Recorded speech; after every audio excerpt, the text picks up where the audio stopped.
شايفين القوام بتاع الجبنة عامل ازاي؟ ما شاء الله تبارك الله. يا مساء الورد على احلى متابعين في الدنيا. النهاردة معانا طبقين لسحور رمضان. هنعمل الاول طبق جبنة كريمي في 5 دقايق وب3 مكونات فقط. والطبق التاني اللي معانا النهاردة هو شكشوكة. طبعا كلنا بنعرف نعمل شكشوكة بالبيض، ولكن هنحط فيها شوية اضافات كده. يلا بينا نصلي على الحبيب المصطفى محمد ونشوف هنعمل وصفة النهاردة ازاي. بالنسبة للجبنة، المكونات اللي عندي الأساسية: ربع كيلو من الجبنة القريش، ومعلقتين كبار من الزيت ويكون نوع نضيف، وعلبة من الزبادي اللي هي 105 جرام. هضربهم كلهم مع بعض بالكبة.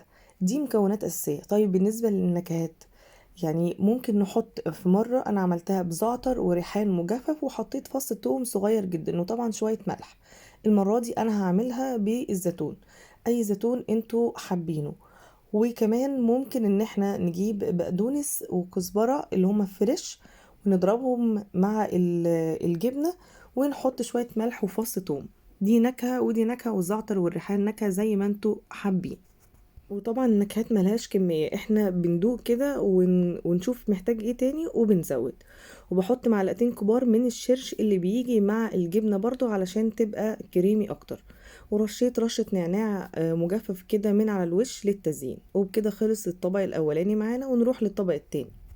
طاسة على النار فيها زيت، شوية زيت كده حلوين، وحطيت بصلة حمراء متوسطة متقطعة مكعبات أو بصلتين صغيرين، برضو كمية الخضار وكمية البيض راجع عليكم انتوا. حطيت فصين من التوم، هديهم كده تقلبتين على طول. وهحط فلفل رومي متقطع مكعبات صغيرة، وهي حبة فلفل رومي واحدة. وحطيت 3 حبات من الطماطم، ونص حزمة من الكزبرة. وهقلبهم كده وهدي النار وهسيبهم كده يتسبكوا شوية مع بعض لحد لما احضر البيض. يعني هسيبهم حوالي 3 دقايق مش اكتر كده. خلاص كده اتسبكوا كويس قوي. وانا حطيت 6 بيضات وهقلبهم. والبهارات اللي حطيتها: ربع معلقه صغيره من الفلفل الاسود، وربع معلقه صغيره من الملح. انا عشان احط جبنه فمرضيتش اكتر الملح، وبرده لو انتوا حابين تزودوا الملح عن كده مفيش اي مشكله. وهقلب بقى كويس قوي، واول لما احس ان هو ابتدى يستوي 3/4 سوا، هبتدي ان انا احضر الجبنه. والجبنه اللي استخدمتها اللي هي بتاعه المراعي، نبات الدهن بطعم الجبنة الشيدر.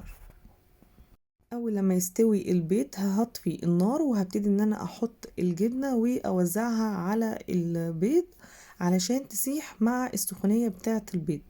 هي من ناحية انها بتسيح وحلوة، طعمها حلو جدا وبتسيح.